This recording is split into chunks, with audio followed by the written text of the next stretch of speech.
प्यारे बच्चों, ये लेक्चर थर्ड है। डेट डली हुई है, आप देख पा रहे होंगे। लेक्चर थर्ड है। टॉपिक का नाम है रेजिस्टिविटी। सिंबल है जिससे डिनोट करोगे रो। स्पेलिंग बगल में मैंने लिख दी है RHO, रो। इससे इसको डिनोट करोगे।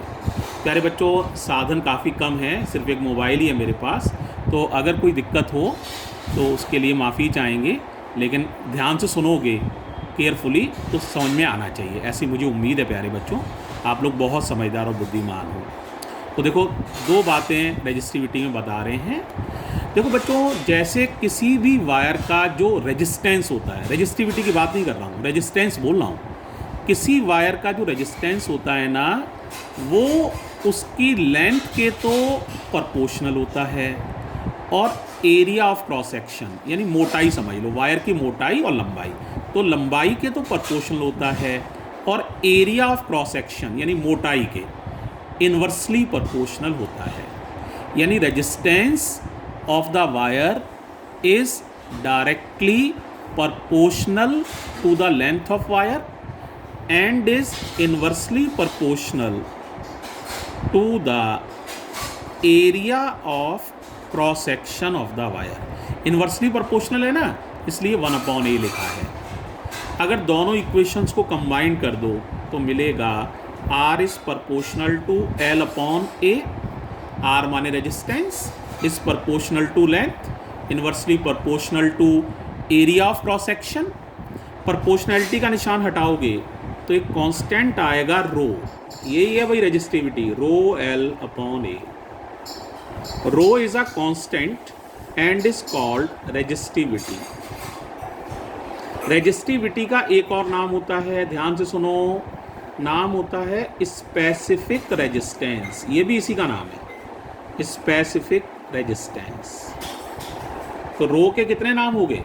दो, रेजिस्टिविटी कह लो या स्पेसिफिक रेजिस्टेंस। अब आती है बेटे इसकी डेफिनेशन, तो केयरफुली सुनो, डेफिनेशन में बोलने जा रहा हूँ तो ध्यान से सुनो, यहीं से निकाल रहे हैं, है ना, इक्वेशन फर्स्ट से। तो देखो बच्चों, अगर लेंथ हम ले लें 1 मीटर वायर की, एरिया ऑफ क्रॉस सेक्शन ले लें 1 मीटर स्क्वायर, तो R की वैल्यू अगर निकालोगे तो रो, L की जगह लिख दोगे 1 मीटर, A की जगह लिख दोगे 1, सॉल्व करोगे तो R की वैल्यू आ जाएगी रो। डेफिनेशन बना सकते हैं आसानी से। तो if we take a wire of length 1 metre and area of cross section 1 meter square, then the resistance offered by the wire is said to be resistivity of the wire।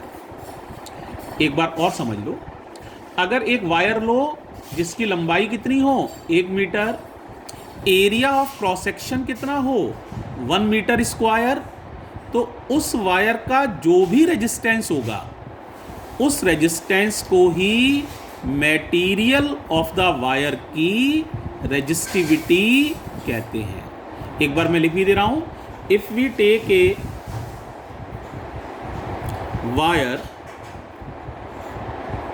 A wire of length 1 metre and area of cross section 1 metre square, then the resistance offered by the wire is called resistivity of the material of wire। resistivity of the material of wire, material of wire। देखो बच्चों, यहाँ एक बात बड़ी important है, resistivity material की होती है। जैसे स्टील की रेजिस्टिविटी अलग होगी, कॉपर की रेजिस्टिविटी अलग होगी, आयरन की रेजिस्टिविटी अलग होगी, गोल्ड की अलग होगी। रेजिस्टिविटी लेंथ पर और एरिया वगैरह पर वैसे डिपेंड नहीं करती है।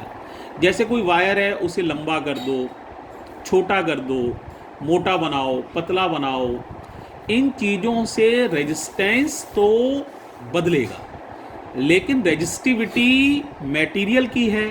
तो आप अगर एक ही मटेरियल का वायर ले रहे हो, लंबा छोटा मोटा कैसा भी, तो उसकी रेजिस्टिविटी सेम रहेगी। तो resistivity is the characteristic of material, it doesn't depend upon the length and area etcetera. तो ये इंपॉर्टेंट पॉइंट है, resistivity is the characteristic of material. बहुत ध्यान से समझिए इस बात को, और ये बाकी चीज़ों पे डिपेंड नहीं करती है। दो छोटी छोटी डेफिनेशन यहाँ और दे रहा हूँ बच्चों। एक डेफिनेशन होती है, इसे कहते हैं कंडक्टेंस। कंडक्टेंस देखो राइम कर रहा है रेजिस्टेंस से, रेजिस्टेंस एंस, कंडक्टेंस एंस आ रहा है दोनों के पीछे। तो कंडक्टेंस का मतलब होता है रेसिप्रोकल ऑफ रेजिस्टेंस। क्या मतलब होता है बच्चों? Reciprocal of resistance is called conductance. ठीक है, और इसकी यूनिट क्या हो जाएगी? यूनिट समझो, रेजिस्टेंस की उल्टी लेनी है तो 1/ओम या ओम इनवर्स लिख लो।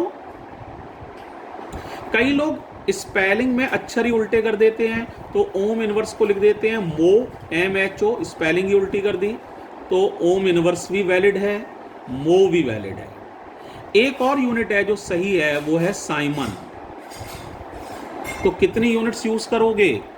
3 यूनिट यूज कर सकते हो। Either you may right ohm inverse, और यू मे राइट मो, और you may right Simon. These all 3 are the units of conductance. एक और छोटी सी डेफिनेशन यहीं पर कवर कर लेते हैं। This is conductivity। किससे राइम कर रहा है? कंडक्टिविटी, विटी रेजिस्टिविटी से राइम कर रहा है। बोलने में कंडक्टिविटी और रेजिस्टिविटी में समानता लग रही है। तो 1/ρ that is reciprocal of resistivity is called conductivity. I repeat, reciprocal of resistivity is called conductivity. अब रेजिस्टिविटी की यूनिट याद है? रेजिस्टिविटी की यूनिट ऊपर थी, देख लो जरा, यूनिट ऑफ रो, ये थी ओम मीटर। क्या थी बच्चों? Ohm into metre. तो इसकी यूनिट निकालोगे ना, तो इसकी यूनिट हो जाएगी ओम इनवर्स मीटर इनवर्स, या तो यही लिख लो, 1/ρ है ना, तो ओम इनवर्स मीटर इनवर्स, या ओम इनवर्स को लिख सकते हो मो पर मीटर, मीटर इनवर्स को पर मीटर लिख सकते हैं। तो ओम इनवर्स मीटर इनवर्स, या मो पर मीटर, या एक और यूनिट लिख सकते हो प्यारे बच्चों, साइमन पर मीटर। तो देखो तुमने जो सीखा उसको एक बार मैं बता देता हूँ। रेजिस्टिविटी जो है उसकी यूनिट ओम मीटर थी, फॉर्मूला रो बराबर RA/L था, और ये मटेरियल पे डिपेंड करती है। ये बहुत ध्यान देना, किसी वायर को काटने छाटने मोटा पतला करने से रेजिस्टिविटी नहीं बदलती है। कंडक्टेंस समझा ही दिया, reciprocal of resistance is called conductance. Conductivity समझा ही दिया, reciprocal of resistivity is called conductivity. Units बताई दी। आइदर अगर कंडक्टेंस की बात करें तो यूनिट क्या थी याद करो, ओम इनवर्स, मो या साइमन। थैंक यू प्यारे बच्चों। इस लेक्चर 3 को यहीं फिनिश कर रहे हैं। अब लेक्चर 4 कल आपको हम देंगे। आज 3 ही लेक्चर पर आज के लेक्चर को फिनिश कर रहे हैं। इनसे रिलेटेड कोई भी क्वेश्चन हो, कोई भी क्वेरी हो, तो आप मुझसे पूछ सकते हैं। Thank you so much.